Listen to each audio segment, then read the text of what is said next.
Hola, ¿cómo están? Espero que bien. Bueno, vamos a hablar sobre pesquisa de enfermedades endocrino-metabólicas y patologías neonatales del PRONAP módulo 2. Bueno, muy bien. El esquema de contenidos, los objetivos de este capítulo van a ser reconocer los propósitos del programa de pesquisa neonatal en nuestro país, identificar las enfermedades involucradas, su frecuencia, diagnóstico, identificar los pasos a seguir como un programa de pesquisa nacional, reconocer la importancia de la técnica y manipulación de las muestras en el programa de pesquisa de enfermedades endocrino-metabólicas congénitas y valorar la importancia de la detección prana de hipoacusia neonatal, de lo que es alteraciones oculares, displasia del desarrollo de la cadera y atresia de las vías biliares. Bueno, con respecto al esquema de contenidos, va a ser por definición, y primero los criterios de selección de las enfermedades a pesquisar, la epidemiología, el marco regulatorio nacional y segundo la metodología para la pesquisa endocrino-metabólica, registro de los datos, toma de la muestra, decidir la conducta según los resultados. Y tercero, la patología de pesquisas neonatal, que van a ser primero, hipotiroidismo congénito, segundo, fenilcetonuria, tercero, enfermedad fibroquística del páncreas, cuarto, galactosemia, quinto, hiperplasia suprarrenal congénita, sexto, deficiencia de la biotinidasa, séptimo, hipoacusia, octavo, alteraciones del ojo, noveno, atresia de vías biliares y décimo, displasia del desarrollo de cadera. Con respecto a todo esto, las incidencias, la prevalencia de cada una de ellas, las manifestaciones clínicas y el método de pesquisa, el algoritmo diagnóstico, el tratamiento y los beneficios de la pesquisa. ¿Sí? Bueno, muy bien. Introducción. En la actualidad, a nivel mundial, la pesquisa de diversas enfermedades y o patologías neonatales es uno de los programas preventivos con real importancia a nivel de la salud pública. Entonces, durante el control del embarazo se efectúan pesquisas de patología materno-fetales que no son objeto de este trabajo. La pesquisa neonatal se define como la detección de individuos presuntamente enfermos en una población presuntamente sana. El objetivo es detectar enfermedades o desórdenes de los recién nacidos cuyos síntomas clínicos no se hacen evidentes hasta que el daño irreversible ha ocurrido y para las cuales están disponibles tratamientos. La detección precoz y el tratamiento de la enfermedad disminuye la mortalidad y mejora la calidad de vida de los niños. Los programas integrales de pesquisa neonatal están formados por varios componentes para la detección sistemática y precoz de las enfermedades, su diagnóstico y tratamiento de todos los pacientes afectados, y para que el programa sea efectivo se requiere el compromiso de todos los sectores, tanto públicos como privados. La puesta en marcha de un programa de pesquisa solo se justifica en patologías en las que se ha demostrado el diagnóstico precoz es beneficioso, que la relación costo-beneficio es favorable, que existe una prueba confiable para su detección, que hay una organización sanitaria operativa. Las pruebas de pesquisa o screening son métodos simples y prácticos para seleccionar individuos sospechosos, pero no certifican el diagnóstico. Seleccionados por el test, el recién nacido sospechoso se deberá derivar para ser sometido a las pruebas diagnósticas confirmatorias correspondientes.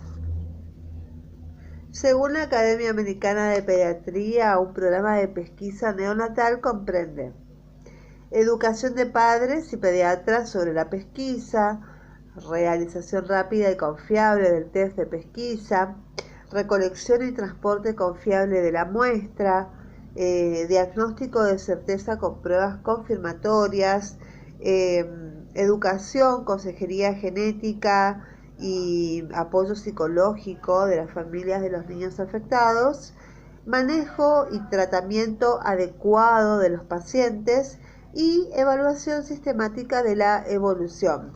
En los países desarrollados, los programas de pesquisa nacional, de pesquisa neonatal, son una realidad desde que el doctor Robert Guthrie de Estados Unidos en 1961 desarrolló la técnica de inhibición bacteriana para determinar el nivel de fenilalanina en una gota de sangre recogida sobre un papel de filtro para la detección de fenilcetonuria. En la década del 70, el doctor Dussault y colaboradores desarrollaron un método por radioinmunoensayo para la detección de tiroxina o T4, entonces para la detección del hipotiroidismo. Y nuevas determinaciones fueron incorporándose para pesquisar. Disculpen, pero voy a buscar mi... Bueno. Acá está. Hasta el año 2003, aproximadamente la mitad de los estados de América del Norte y en tándem y otras nuevas técnicas se han expandido.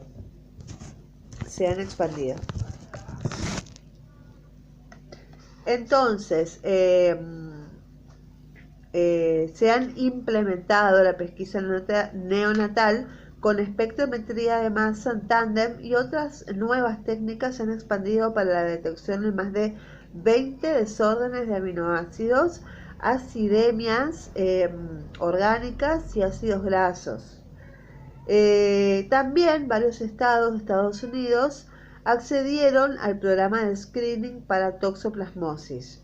En nuestro país, los doctores Gruñeiro y Jokanski y colaboradores implementaron programas de pesquisa para el diagnóstico de hipotiroidismo congénito y fenilcetonuria, y el primer programa para la detección de hipotiroidismo congénito comenzó en 1979.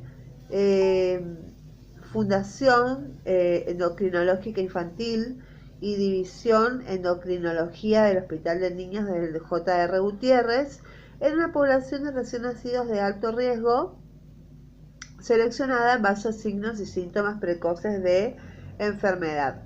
Entonces, en 1985, la Fundación Endocrinológica Infantil organizó un programa de pesquisa masiva para los bebés nacidos en maternidades de diferentes áreas del país para la detección de hipotiroidismo congénito y fenilcetonuria.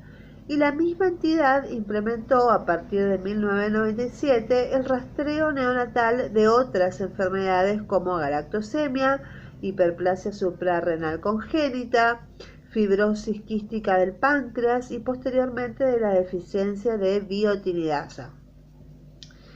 En el año 1994, el ministro de Salud de la provincia de Buenos Aires, Fundación Bioquímica Argentina, creó el programa de diagnóstico y tratamiento de enfermedades congénitas con una estructura común para la pesquisa de hipotiroidismo y fenilcetonuria.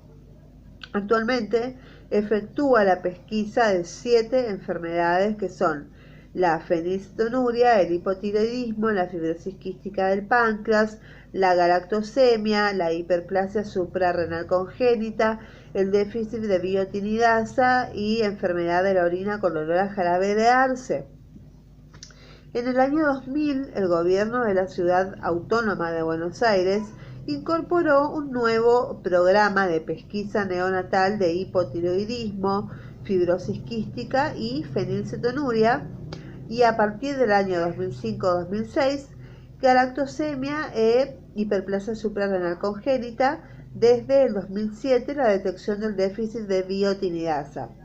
El Ministerio de Salud de la Nación actualmente está implementando un programa de fortalecimiento a los programas provinciales a fin de efectivizar a nivel nacional el cumplimiento de las leyes sobre detección de hipotiroidismo, de fenilcetonuria y fibrosis quística, ampliando la cobertura de otras enfermedades como galactosemia, hiperplasia suprarrenal congénita y déficit de biotinidasa.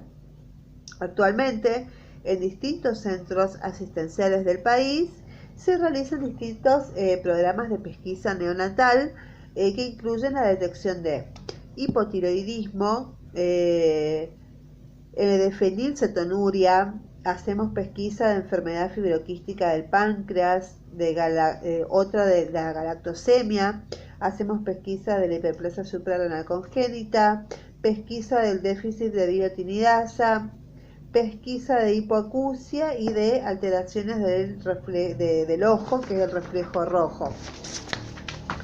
Y en el Hospital Posadas de Buenos Aires se está realizando la detección precoz de atresia de vías biliares, y algunos centros ofrecen la posibilidad de realizar además la detección simultánea de un panel de 20 errores congénitos del metabolismo en una única muestra, y algunas de esas patologías son tirosinemia, enfermedad de la orina con olor a jarabe de arce, hipermiotinemias, o que serían homocistinuria, acidemias metilmalónicas, deficiencia de acetil-CoA deshidrogenasa de cadena media y larga, citrullinemia, etc.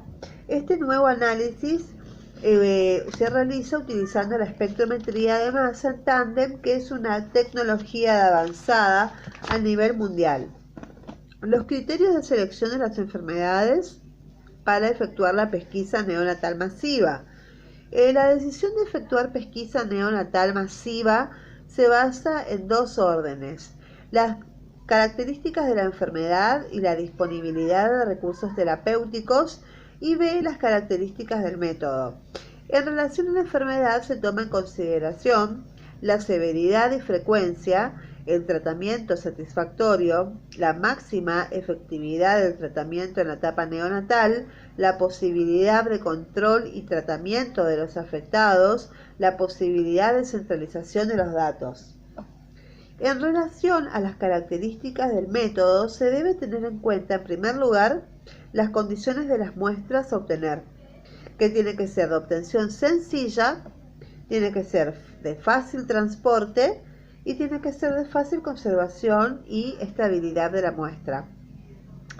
El método debe ser de alta sensibilidad para baja tasa de falsos negativos y alta especificidad con baja tasa de falsos positivos, y tener un costo razonable.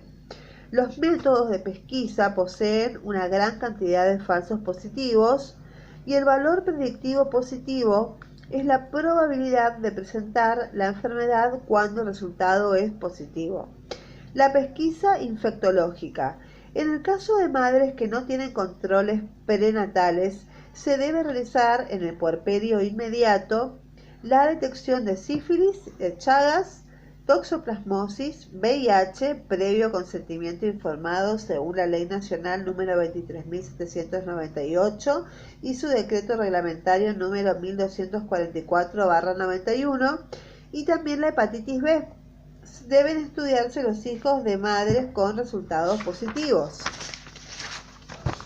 Entonces, hay una frecuencia aproximada en Estados Unidos de los trastornos incluidos o en consideración para la detección selectiva de recién nacidos, que son, primero está el hipotiroidismo congénito, después le sigue enfermedad fibroquística del páncreas, le sigue el neuroblastoma, le sigue el déficit de alfa-1 antitripsina, le sigue la displasia muscular de Duchenne, le sigue la toxoplasmosis congénita, fenilcetonuria, hiperplasia suprarrenal congénita, después viene la enfermedad de células falciformes, la galactosemia, el déficit de biotinidasa, enfermedad de la orina con olor a jarabe de arce y la homocistinuria.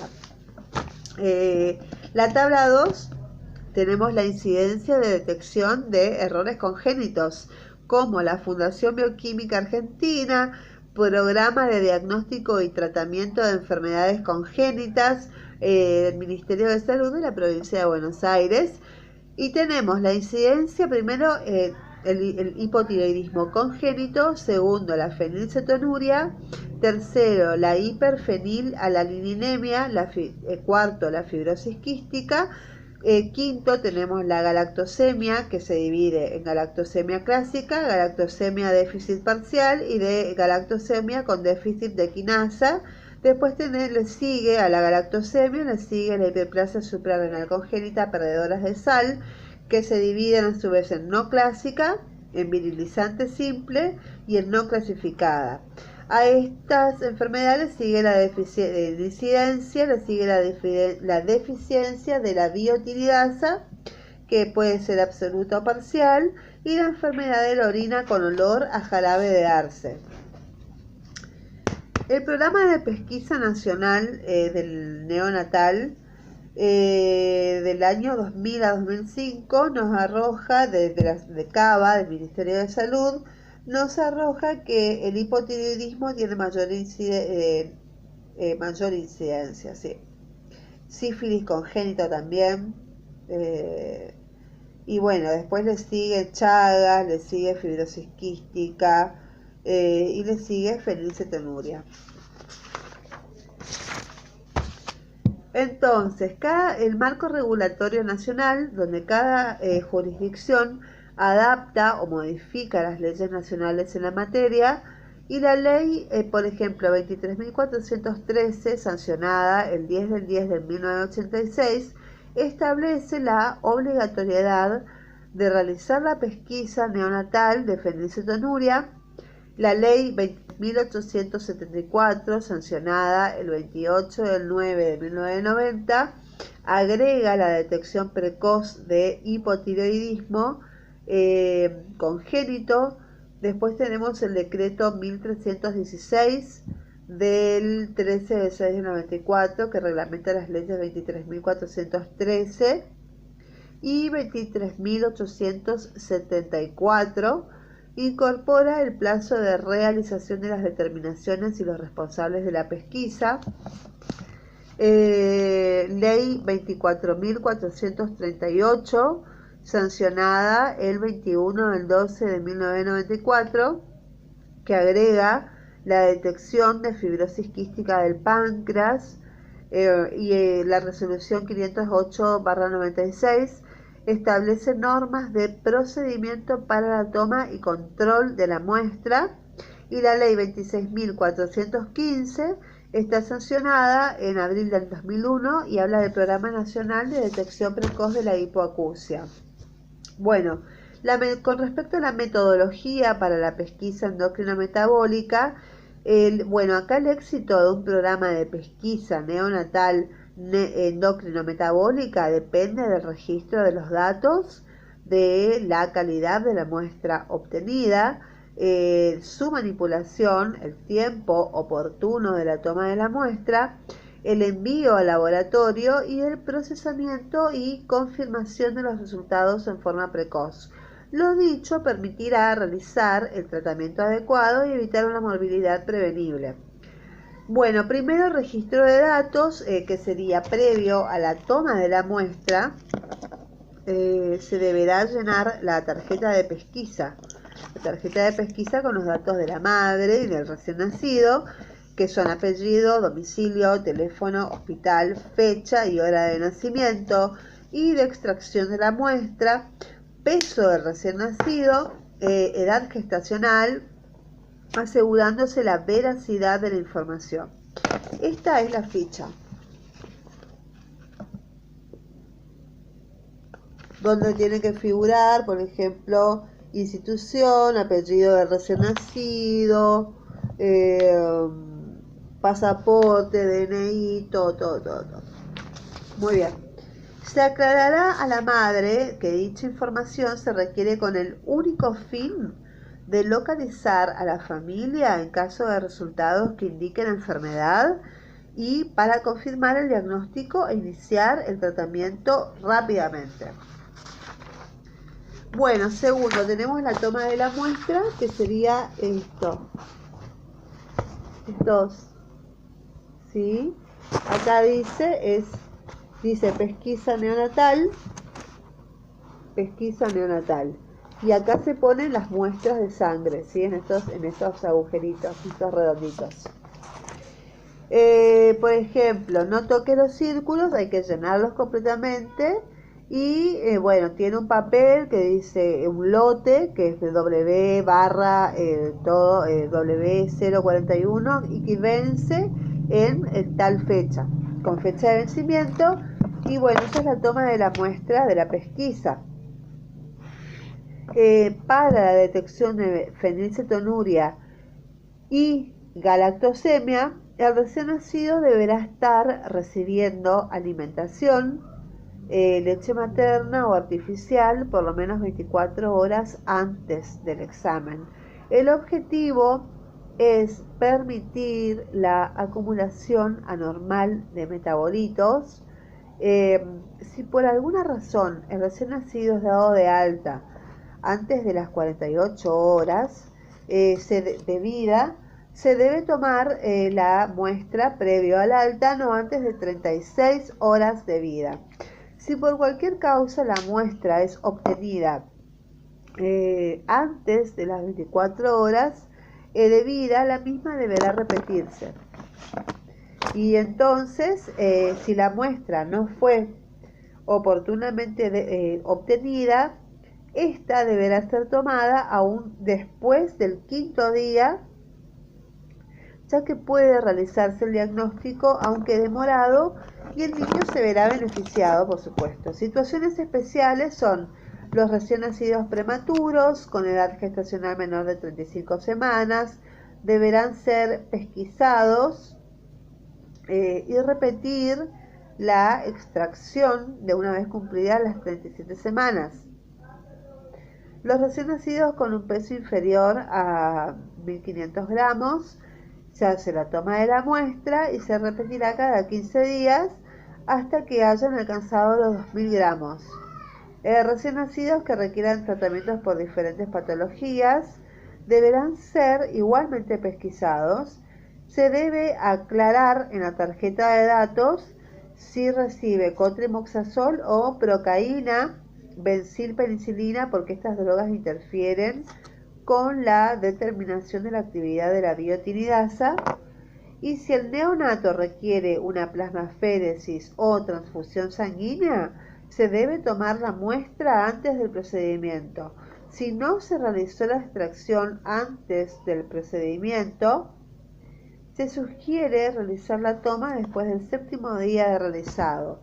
La toma de la muestra se realizará en todos los recién nacidos vivos, preferentemente entre las 48 horas de vida y el 5.º día de vida, y ningún recién nacido debe egresar del centro asistencial sin la toma de la muestra, ¿ok?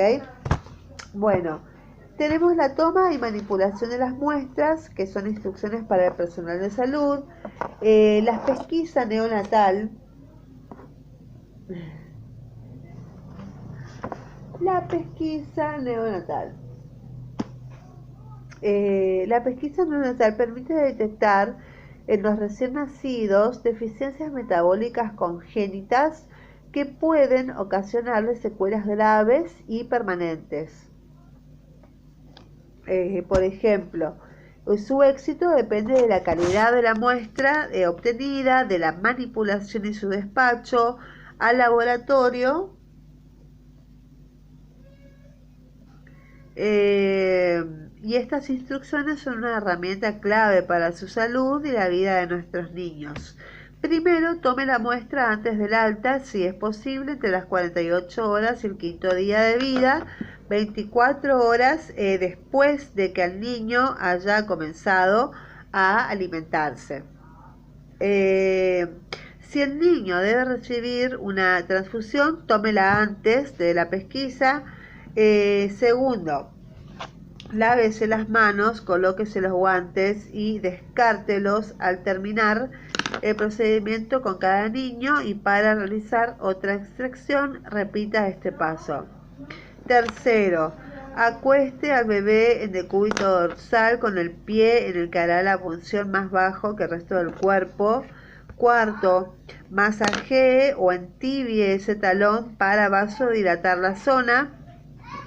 Quinto, identifique el área de punción, desinfecte con alcohol y retire el excedente con gasa estéril seca. Sexto, haga la punción en la zona indicada en el gráfico y elimine la primera gota de sangre con gasa estéril seca. Séptimo, deje que se forme una gota abundante y aplíquela directamente en el centro de uno de los círculos, llenándolo por completo, y evite presionar el talón contra la tarjeta, así como superponer gotas en el mismo círculo. Hay que hacer evitar presionar el talón, así como superponer gotas en un mismo círculo. Una gotita que llene el círculo está bien. Verifique que la sangre sea visible en el reverso de la tarjeta y repita hasta formar todos los círculos. 8. Al terminar, eleve el talón del niño sobre su cuerpo, presione con una gasa estéril hasta que deje de sangrar y coloque una cinta adhesiva sobre la gasa. 9. Noveno paso, deje secar las tarjetas bien separadas entre sí en un local ventilado, lejos de la luz directa del sol, durante un mínimo de 3 horas. 10. Guarde las tarjetas en el sobre correspondiente para su envío al laboratorio, y al ponerlas sobre el sobre, rótelas 180 grados alternadamente para que las muestras de tarjetas distintas no tomen contacto entre sí, y pueden ser conservadas dentro del sobre a temperatura ambiente, pero no más de 5 días. Las muestras válidas son estas, serían estas.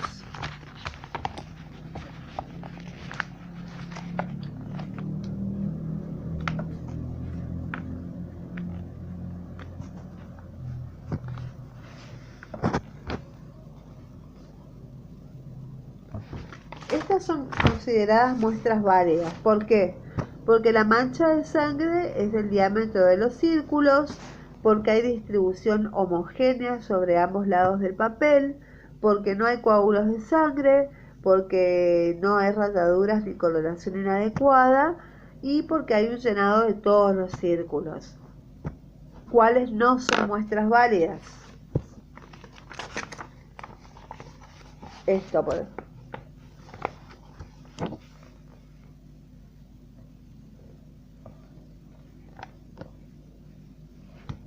Esto no es una muestra válida.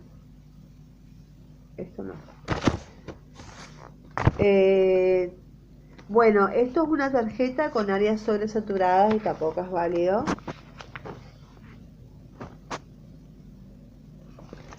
Y después tenemos tarjetas con muestras diluidas o contaminadas, que serían estas.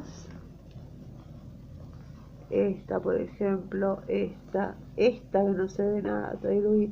Esta es muy chiquitita. Esa no es válida. Bueno, llene completamente todos los datos de la tarjeta, tanto los del niño como los de la madre. Esto es fundamental para utilizar eficazmente los resultados. Entonces, esto es un plan del Ministerio de Salud de la Nación Argentina, el Plan Federal de Salud. Muy bien. Con respecto a la técnica, a fin de que la calidad de los resultados no se vea comprometida no se vea comprometida por problemas en la muestra, se debe asegurar que cada círculo de la tarjeta que se utiliza, que son de papel de filtro, quede completamente cubierta con una gran cantidad de uniforme de sangre. Y previo al procedimiento, lavado de manos y utilizar guantes. La sangre debe extraerse por punción del talón. Se debe desinfectar solo con alcohol de 70% y dejar secar.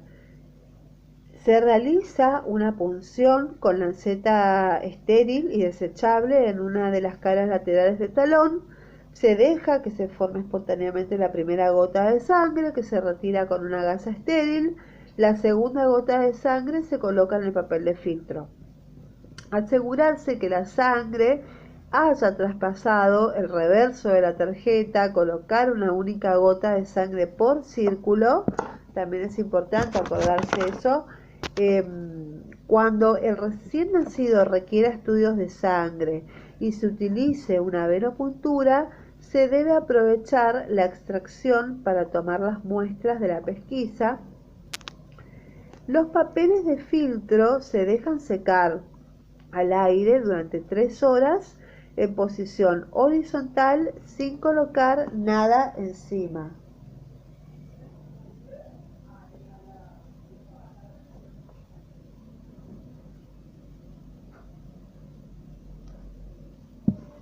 No secar la tarjeta con otros métodos, y también otra técnica es que la tarjeta debe conservarse en un lugar seco y protegido de la luz durante el almacenamiento y eventual transporte, y que los laboratorios deben conservar las muestras enviadas durante 10 años en freezer o en cámaras a menos 20 grados.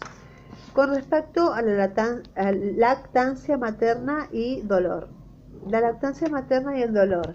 Existen investigaciones que concluyen que la lactancia materna tiene un efecto analgésico. La lactancia de los neonatos durante los procedimientos se asocia a una reducción de los cambios de la frecuencia cardíaca y la duración del llanto cuando se compara con placebo o alguna otra intervención. El efecto analgésico podría ser debido a múltiples factores como contacto piel a piel, la presencia de la madre, distracción de la atención. Por otro lado, la leche materna contiene un porcentaje mayor de triptófano, que es un precursor de la melatonina que aumenta la concentración de las endorfinas beta, y este podría ser uno de los mecanismos de los efectos analgésicos observados. Es recomendable que los recién nacidos sometidos a procedimientos dolorosos como extracción de sangre sean amamantados durante el procedimiento. Cuarto, la confirmación de los resultados. Los programas de pesquisa deben arbitrar los medios necesarios para que estos resultados lleguen rápidamente a los centros asistenciales que remitieron las muestras, a los médicos del servicio y a los padres.